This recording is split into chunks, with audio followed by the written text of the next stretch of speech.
Guido coming at you with the Tactics Talk. Thanks for tuning in. I've got an interesting one here. This is going to be taken from two different perspectives. From my perspective and from the charioteer, who's I'm spotting from tracks in his Tier 8 British TD. And I am in my Tier 7 German medium tank.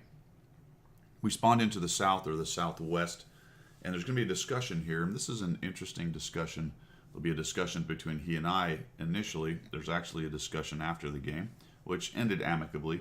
He did send me this replay because I said I wanted to take a look at it from both our sides. I think we have a different view of what happened in this game, actually, and it's kind of interesting and it's worth talking about because it talks to a couple things. It talks to top-tier tanks. It talks to reading the battle, understanding what phase the battle's in, and repositioning. Putting your gun where it needs to be at any certain time. So I'm going to go ahead and get this going. There's a countdown here going on, and you're going to see some chat appear down the bottom left. And the charioteer is going to ask a question, and I'm going to answer it. And immediately it says, shall I play boldly or safely from I'm spotting? And I say, oh, all right, I'll be your Huckleberry. The Russian says some random thing, so really Russian go in battle. I say boldly with me, and then I'm going to click over across. I'm like, you have a fast TD with a perfect gun for this. Come across with me, and let's eat up whatever's there. So I'm going to head over here, and I'm thinking, he says, okay, then. I'm like, all right, right on. He's going to come with me. Let's see if he actually does this.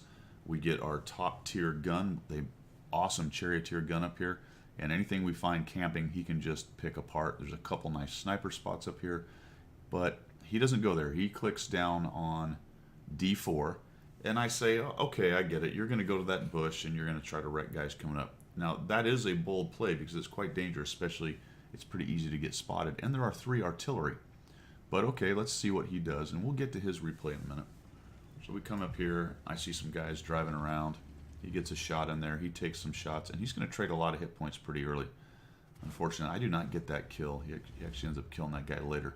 That scout lasts for a long time, and that's unfortunate. It would have been nice to kill him. There's another shot into him, and I'm going to keep on working over here. But all I get is the guard, myself, eventually a Saint Emil, and the rest of us are camping. In addition to that, pretty impressive that we have a artillery player that managed to turn himself blue. Now that is an artillery player who is very committed to shooting his own people. And actually I feel like taking him out right here, and I would have had I had a sight on him. Even though that would have hurt the team's chances, that's just, you're an artillery player and you get to the point where you are actually going blue, you're doing a lot of team damage. I mean, a lot of team damage on purpose. Well, I was going to say it's possibly shot somebody in the spawn circle or at the cap, but the cap is not there. It's way down in the middle. So there's a couple tanks lost. Now I'm coming up here, and I'm starting to look at this and go, man, I got the OHO, I've got the T-29, both pretty good armor. I can handle the T-29 if I can get to his hole, but they're both camping behind these. Not necessarily camp. Well, I'm going to call it camping because they're still on their spawn side, so let's call it camping. If you don't like the word camping because they did move out of cap or where they spawned, then let's call it hiding. Hiding behind the buildings. Got the OHO and the T-29. I'm going to come around here and see what I can do. I am not carrying any gold in this tank. Not carrying any gold in this tank. I recently picked it up again for the missions. I played it real early in my career. I'm trying to go for those little turrets, but even those are going to have a hard time going through for some reason with this gun. Well, the reason being it doesn't have enough bloody penetration to do it, which is surprising because it's got really nice pen. So we'll keep messing with this. And like I said, I'm trying to figure out what am I going to do with the 2 tier 8s that are hanging out here and the tier 7. Because the KR will show up. There he is. You can see that he's spotted. So I got 2 of their tier 8s and tier 7. So I have taken my gun to what I consider to be the critical terrain, and the vast majority of my team is camping. If this enemy team could count noses or had any idea where all of our tanks were, they would push in and clear us out. Myself, the guard, the VK, the Saint Emil would all go down pretty quickly. The charioteer's over there taking hits, so he's down to about a single shot. Like I said, we'll get to his replay in a minute. And it's not a terrible spot right now. So I'm not necessarily scoffing. I would have much rather had him. I'm just looking for, show me a good spot, and I'm just having it struggling there. There's probably a weak spot on that. I need to look that up. There's probably a frontal weak spot on that that I can pick at with this little gun, but I could not find it. T29 is really hiding. The Su-100 just YOLOs in for I don't know what reason. And down he goes. That's very predictable. The other thing I'm worried about is 3 artillery. If I get spotted, I'm going to get splashed to death over here. And I'm going to reposition a little bit, and let's see if we can use this little bush, although this is an obvious bush. Obvious bush is obvious. See if I can't catch somebody out here and get a shot. My options then are to push in and get close, and then I'll be proxy lit, and every time I try to poke around, they're going to know. At least I'll keep those guys lit. But doing that doesn't really do me anything because they are lit quite a bit, and if there were shots from the other side, they'd have already been whittled down and hurt. They've taken a couple hits, but they really haven't been hurt. The Oho is sitting there, T29, and you'll see that from the charioteer side. The T29 is in a little nook right there. That's very difficult to get to. I mean, it's very problematic where he is. I miss an opportunity right there. Could have probably got it into the side of his turret and taken 120 or so off, 150. The other thing you'll note, try to track him, thinking, all right, good, and we're going to get another shot on him, and he fixes it, unfortunately. The other thing about this game is our KV-5 is camping over there. So we've lost a couple tanks to shots coming across, exposing themselves. And this is the problem with this miserable map. I mean, it's just absolute misery. There's really no way from my side to push into them with the tanks we have. Our side is very passive and campy, hiding in bushes and behind rocks. So it is this crossfire thing where occasionally people on either side, either the red on our side or us on the red side, light up a red tank or a green tank such that the snipers can get a shot. And it's just absolute misery.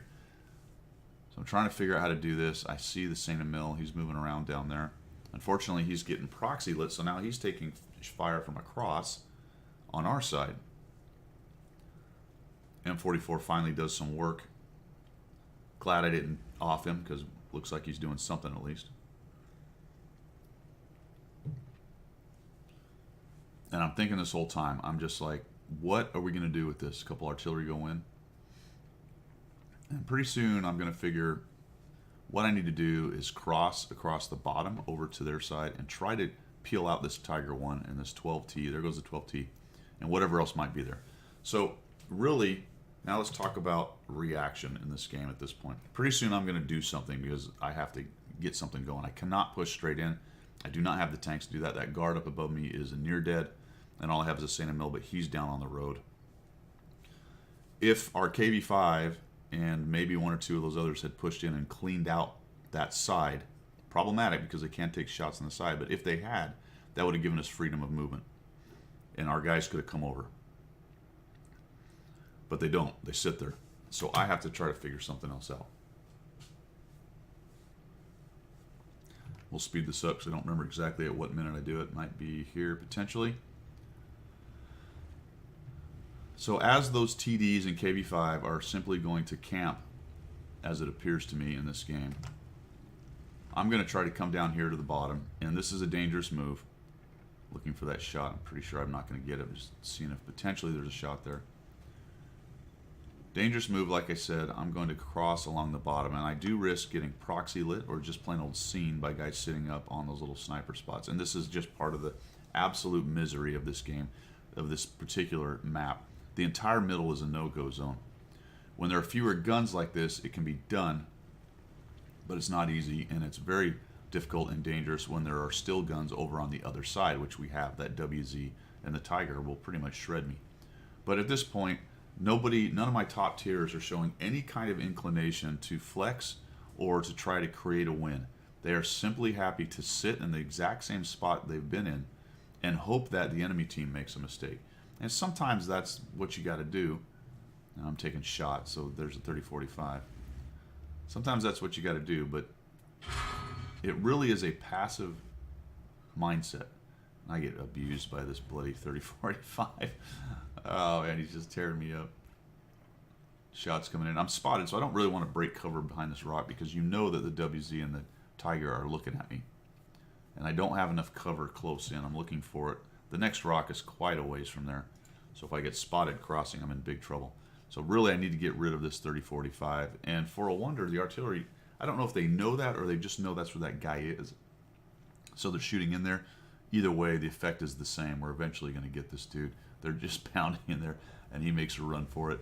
Down he goes. The charioteer takes him out. This is the proxy light spot. I'm probably going to get lit. I don't have Sixth Sense, which makes what I'm doing even more problematic. I'm just trying to get to these bushes and rocks to cover myself up as best I can. And unfortunately, this T-29 is going to see me. And that's one of the reasons why he's in that asinine spot right there. Is he's just waiting for someone dopey like me to cross and then shoot me right in the bum, which did not work very well for me. And I look at them and go, great. So now I got him spotting me, and I have no choice but to cross. And I take another hit from the Tiger 1. And I'm very lucky that the WZ doesn't get me, or that the Tiger doesn't reload in time.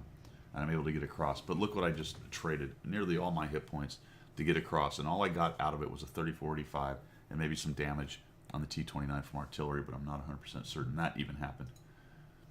Charioteer is still sitting there in the exact same spot, and we'll get to that in just a minute. I am the only player on this team that is attempting to do anything but sit behind a rock, or sit in a bush and wait for the enemy team to make a mistake on my side.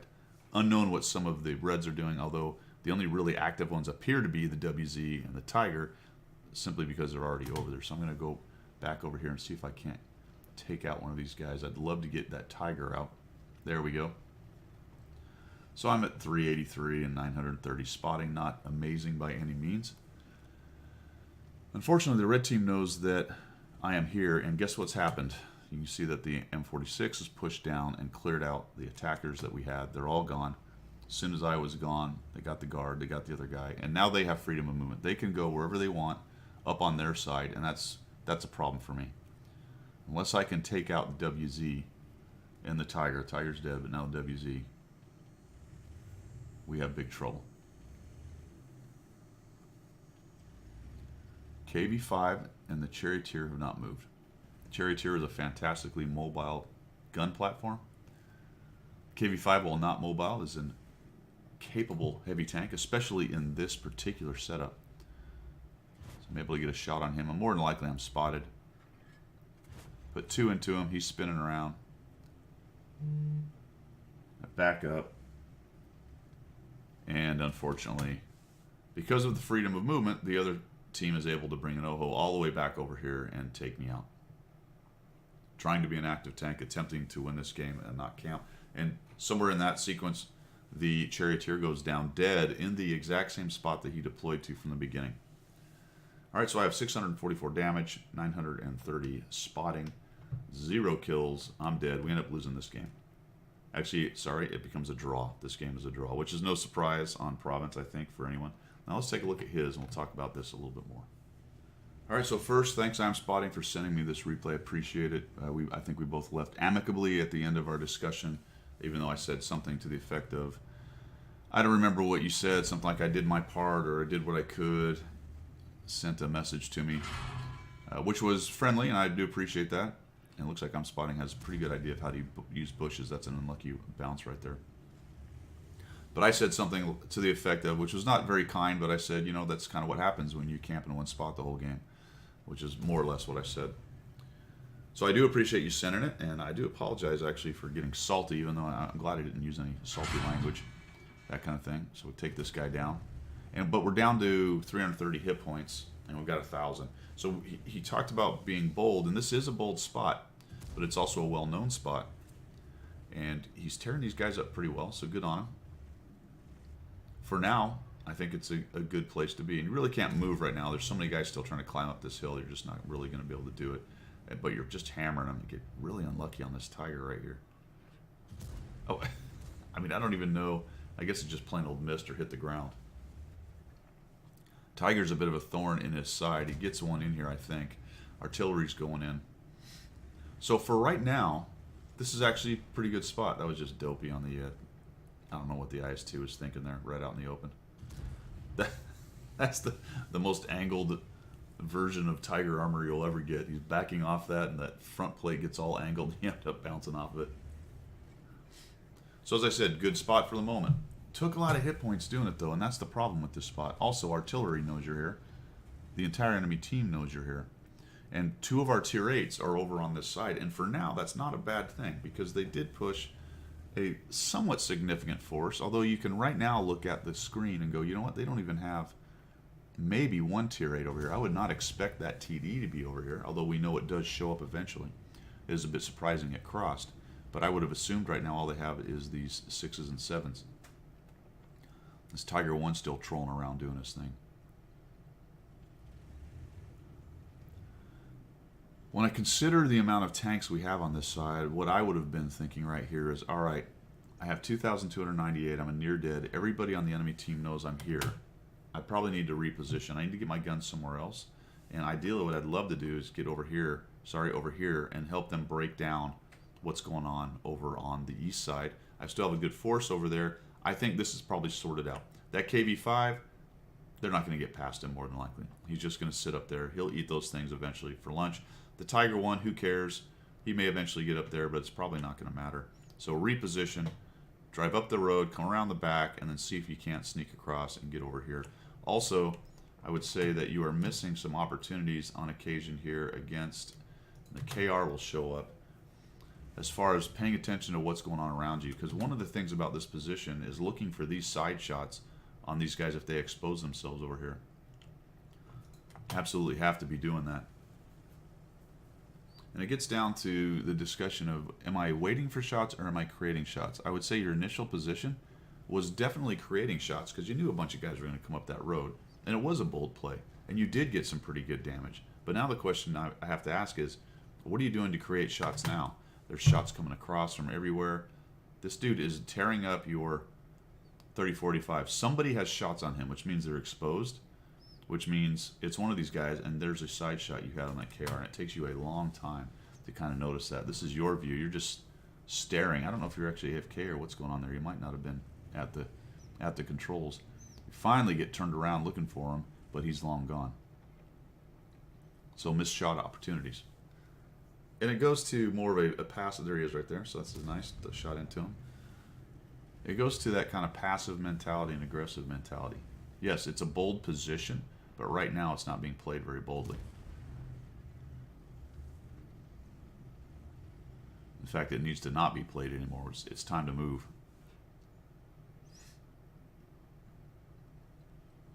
Pretty soon here you're going to see me there. I'm starting to move. I come around. This is me going to that rock, trying to change my mind, or change my stars, I guess. Figure out what's going on. We still have nice shots in here. I think this actually goes in. So definitely would have taken that shot. Down goes the T-29.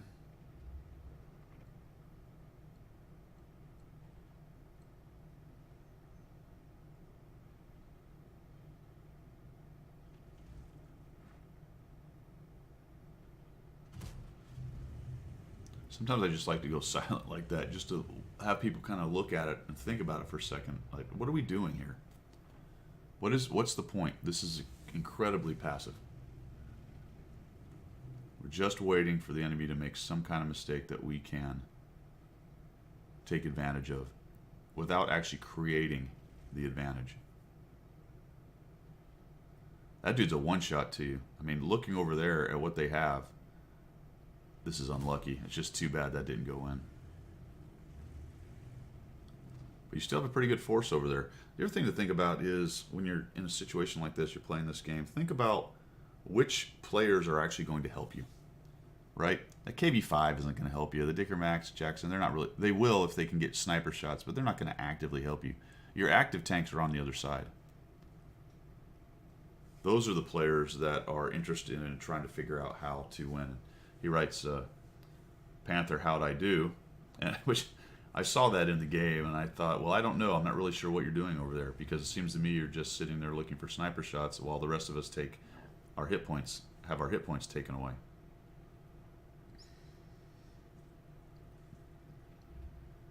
That's the thing about TDs and TD players. A lot of times, that's kind of the mentality. The automatic, a TD is for camping a bush and sniping, and that is all it is for. Well, this is a great offensive TD. This is a medium with a massive gun, basically. Now, this is a good kill. This is really important right here. I don't know why that 12T lost his mind like that, but he did. And right then, as soon as I knew that 12T was down, and as of right now, it ends up being the WZ is down there, or maybe he crosses later, I don't know, but he hasn't been spotted as of yet. Right now, with just the Tiger and the KV-5 camping up there, I'd leave, man. I mean, I talked about it earlier. I would have definitely left much earlier, but I'd have left at that point when I noticed the scout was dead and that there's just a Tiger that's near dead hanging out right there. I'd have repositioned over to Guido's side. Absolutely. Head over to my side. Let's work these dudes and win this game. And Mill pushes up, but foolishly goes where he's out in the open. And then, of course, the artillery. Now, one thing that's actually surprised me here is, and we end up dying to the 120 here in a minute. One thing that actually really surprised me here is that the artillery hadn't splashed you much earlier than this.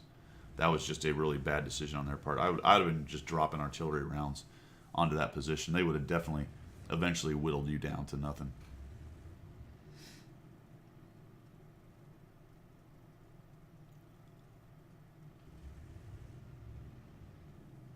Which is another danger of sitting in one spot too long in this game.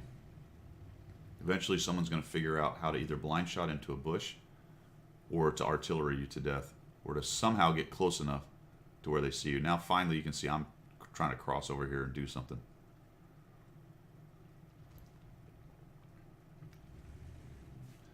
And that's pretty much it. There's really no sense going through the rest of it. Everyone knows what happens from here. I think you get one more shot in. You kill the 3045, I believe. And a couple of those blind shots actually were good for damage. So it ends up being about a 4,000 damage game, which on the face of it is a good game. And it is. That's a lot of damage.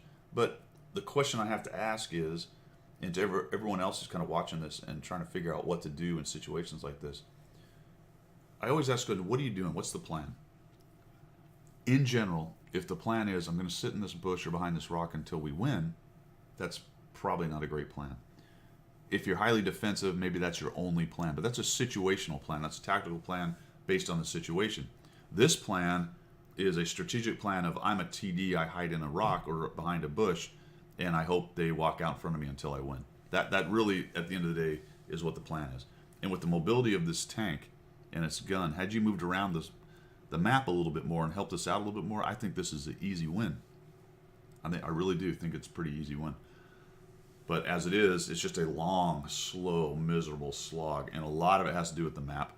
But a lot of it has to do with positioning. The KV-5, he's responsible as well for sitting behind that building. I don't know, man. It's a philosophy thing. It really is. And that may be the way, if you're watching this and you think, well, that's how I do it. I'm a TD player. I sit behind a rock or near a bush and I snipe.